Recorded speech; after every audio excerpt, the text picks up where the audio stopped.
Hi, my name is David Shepard, and this is my prototype for Blind Box Battlers. This is a push your luck bag building game in which you're trying to be the player who has the single highest scoring round as you pull and open blind boxes during a stream. Now, I'm going to step you through how the game actually plays, and we're going to start right here with the supplies. First thing you have is this is going to be your high score board, and this will be counting how many of the most likes you get during a given stream or round. This will also become your dial, and this is going to be what you use in order to bid during the hype phase. You'll start with 6 of these random toys, which, as you can see, have a thumbs value, which is likes, which goes directly into points, as well as a dollar value, which will give you money to buy more toys throughout the game. Now there are these bootlegs, and these bootlegs are everywhere in the game. You may notice they're worth 0 likes and only worth $1, because these are the 3 strikes you're out mechanic, where if you pull 3 of these during a stream, your stream will end abruptly. Now, having said that, these toys, you'll see they have a point value on the back, and then on the front they have a random value, which could be, for example, this teddy bear is worth 4 likes and $4. Now, these sets can range in how many likes they're worth as well as how much money they're worth. And each set will also have a rare chase, which is only one of these chits out of the entire set is worth a set number of points. Inside each set is also 2 surprise bootlegs, so you're never quite safe from a bootleg whenever you play. So having said that, we're going to pretend that we're in round 3 so we can make the bag a little more interesting as we go through the play process. And that means we're going to take these 10 tokens and put them in our bag, as well as we're going to assume the first 2 rounds we did not bust, so we're going to add 2 bootlegs, and then we're going to add a couple Kitchen Pals, 2 Town Peeps, a Fashion Inc., and we'll add a Grungle for good measure. Well, a Grungle. So, the way a round works is this is simultaneous play, so before any round begins, players will decide on their dial how many toys that they're going to open during today's stream. So I'm going to say I will open 9 boxes, and then at the same time everybody reveals how many they bid. So if you're the high bidder, you take your little meeple right here, and he'll go into the hype board, which is right here. That's going to be worth additional points whenever we're scoring, as long as you don't bust. So, whatever I bid, whether I won that hype board or not, that's how many chits I have to pull from my bag. And remember, I'm looking for 3 strikes and I'm out, and I'll stop. So we start off and we already have a bootleg.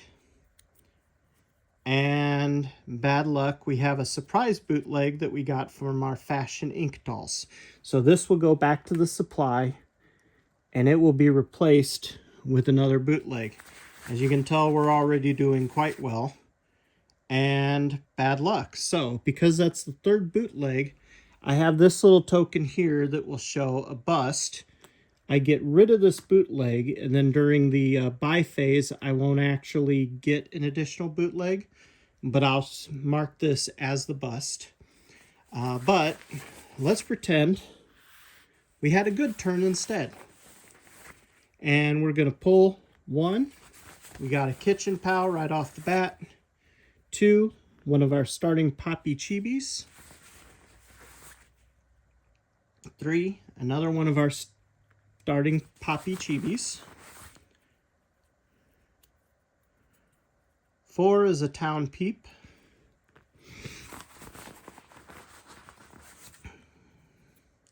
5 is another Town Peep.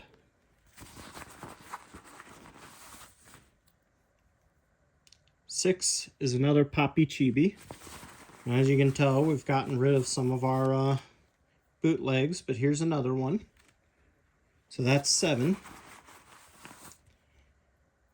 8, we got our Grungle. And 9, which is another Poppy Chibi. So, because I did not bust that round, well, whenever you bust, you do not get to score the points that you pulled from the bag, but you will still get the money that you can use to buy more tokens to put into your bag in future rounds. But since I did not bust this round, ignoring this little stack right here, I turn around and I count up how many thumbs that I have. So let's say on a previous round I got 5. I start off with 5, 6, 7, 8, 9, 10, 11, 12, 18, 19.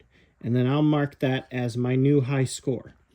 Now, the rest of the rounds of the game I could bust and I would still have that score as 19. But if on a future round I score 15, my token doesn't go down, it will only go up.